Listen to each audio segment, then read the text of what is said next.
அண்மை செய்தியை பார்த்து வருகிறோம். விழுப்புரம் மாவட்ட ஆட்சியர் அலுவலகம் முன்பு தரையில் அமர்ந்து 3000க்கும் மேற்பட்ட மாற்றுத்திறனாளிகள் மாதாந்திர பராமரிப்பு உதவித்தொகையை கேட்டு தர்ணா போராட்டத்தில் ஈடுபட்டு வருகின்றனர். அந்த காட்சிகளையும் பார்த்து வருகிறோம். இது குறித்த கூடுதல் விவரங்களோடு இணைகிறார் எமது செய்தியாளர் தாமோதரன். இந்த போராட்டம் குறித்தான முழுமையான விவரங்கள். வணக்கம் வாசினி.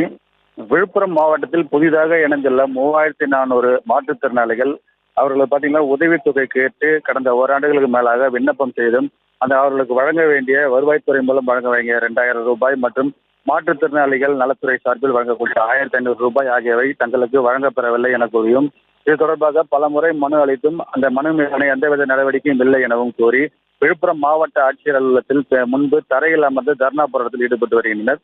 இவர்கள் சுமார் 3400 நபர்கள் இந்த புதிதாக விண்ணப்பித்துள்ளனர். இவர்களுக்கு யாருக்குமே தற்பொழுது வரை அந்த மாதாந்திர பராமரிப்பு உதவித்தொகையானது வரவில்லை என கூறி அதனை வலியுறுத்தி தங்களது போராட்டத்தை வலுப்படுத்தும் வகையில் இந்த மாவட்ட ஆட்சியர் அலுவலகத்தின் முன்பு தரையில் அமர்ந்து தர்ணா போராட்டத்தில் தற்பொழுது வரை ஈடுபட்டு வருகின்றனர்.